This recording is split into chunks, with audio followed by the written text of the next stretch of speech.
Imagine a kingdom that thrived in the harshest, most rugged mountains you can think of. For a couple of centuries, they carved an entire empire out of solid rock. They mastered engineering that literally defies time, and then they just vanished. Today, we're diving deep into the mysteries of the lost kingdom of Urartu. Right off the bat, we've got a puzzle about their identity. The name we know them by, Urartu, well, that wasn't even their own name. It was actually given to them by their rivals. They had a completely different name for themselves, one that was tied right to the heart of their homeland, Bianili, which basically means the people of Van. So let's break this down because it's super important. The name Urartu comes from the Assyrians, their powerful neighbors to the south who they were pretty much always fighting with. In the Assyrian records, they were the Urartu. That name, over time, even evolved and found its way into the Hebrew Bible as Ararat. But to themselves, they were always the Bianili. Now, to really get who the Bianili were, you have to understand their geography. I mean, they didn't just live in the mountains. They built an entire empire that was defined by them, and it was centered around 3 huge lakes. Their whole kingdom was brilliantly positioned in the highlands, right between Lake Van, Lake Ormier, and Lake Savan. This watery heartland is what gave them the nickname, the Kingdom of the 3 Lakes. And from their amazing capital city, Tushpa, which was perched on this massive rock right by Lake Van, they controlled this entire challenging landscape. And their rise, it was incredibly fast. You know, around the 13th century BCE, the Assyrians were just talking about some scattered tribes. But by 858 BCE, boom, those tribes had united under one king.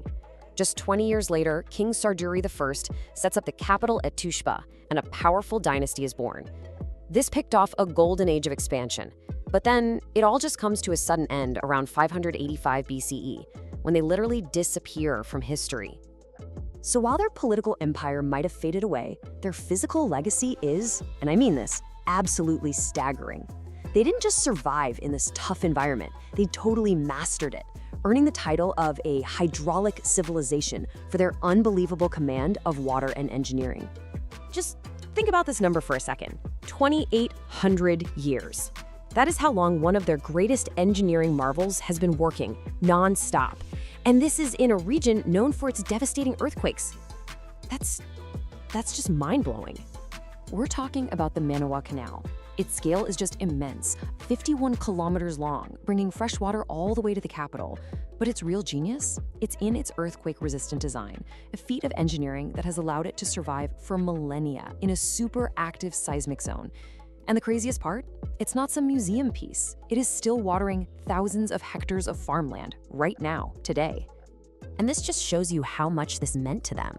King Manoa didn't just build the canal, he protected it with this incredibly powerful curse, carved right into the stone for all time. He called on his most powerful gods, Haldi, the head honcho, Tishba, the storm god, and Shivani, the sun god, to utterly destroy anyone who would dare to damage his creation. But this mastery of the huge and monumental wasn't their only skill, nope. The same incredible precision they applied to mountains, they also applied to metal, creating some of the most incredible, detailed art you've ever seen. And their reputation was huge. I mean, thanks to rich deposits of copper, silver, and iron in their lands, plus these highly organized palace workshops, they became famous all across the ancient Near East as the undisputed masters of metalwork. Just look at the detail on this Urartian bronze belt. This was so much more than a pretty accessory. It was a statement. In their society, the insane craftsmanship of your belt, probably made using advanced lost wax techniques, was a crystal clear symbol of your status and your power. Okay, so we've seen their engineering, we've seen their art, but what about their culture, their actual identity? Well, a huge piece of that puzzle was their language, a voice so unique in the ancient world, it's almost as mysterious as the kingdom itself. So the Urartian language, it doesn't really fit into the major language families we know, like Semitic or Indo-European. It's what linguists call an agglutinative language. Basically, they form complex ideas by just stringing smaller bits of meaning together. Its closest known relative is another ancient language, Hurrian, but it also shares some structural features with modern languages in the Caucasus. It was truly one of a kind. And get this, in a totally fascinating twist, they actually borrowed the cuneiform writing system from their rivals, the Assyrians. But they took those wedge-shaped symbols and adapted them to fit their own unique language. They didn't write novels or anything like that. They used writing for something much bigger, to record the amazing deeds of their kings and their duties to their gods on monuments of stone and bronze. Which brings us to the final, really haunting chapter. You have this powerful kingdom, masters of stone and metal, a unique voice. How could they just vanish? Well, it seems their end was every bit as dramatic as their rise. The Archaeology tells a really grim story. All across the kingdom, their mighty fortresses show signs of these massive fires. But what's truly chilling is this one detail. At sites like Atayabonis, archaeologists found the main gates completely walled up with crude bricks. I mean, this wasn't a planned retreat. This was a last-ditch, desperate attempt to keep something terrifying out. So, what was that threat? Well, there isn't one simple answer. Historians have a few really compelling theories. It could have been invading nomads, like the Scythians. It might have been a collapse from within. Maybe the huge building projects of their last great kings stretched their economy to the breaking point. Or maybe the people they ruled just rose up in rebellion. But the most likely answer? A perfect storm, with all of these things hitting them at the exact same time. The kingdom was destroyed, the fortresses were burned, the state collapsed. But does that mean the people, the Bayanili, just vanished into thin air? And this is where this story takes its most fascinating turn. The answer wasn't found in ancient ruins, but in DNA.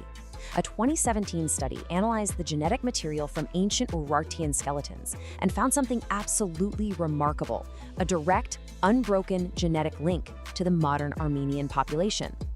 So, in the end, while the kingdom of Urartu disappeared from the history books, its people didn't. Their legacy is written in stone, in the canals that still carry water and the castles that still crown the mountains. And it's also written in the very DNA of the people who still call that ancient highland their home today. We just love digging into historical puzzles like this one. If you do too, make sure you're subscribed and you hit that little notification bell so you never miss our next explainer. And hey, if you learned something new, do us a favor and hit that like button. It really does help us out.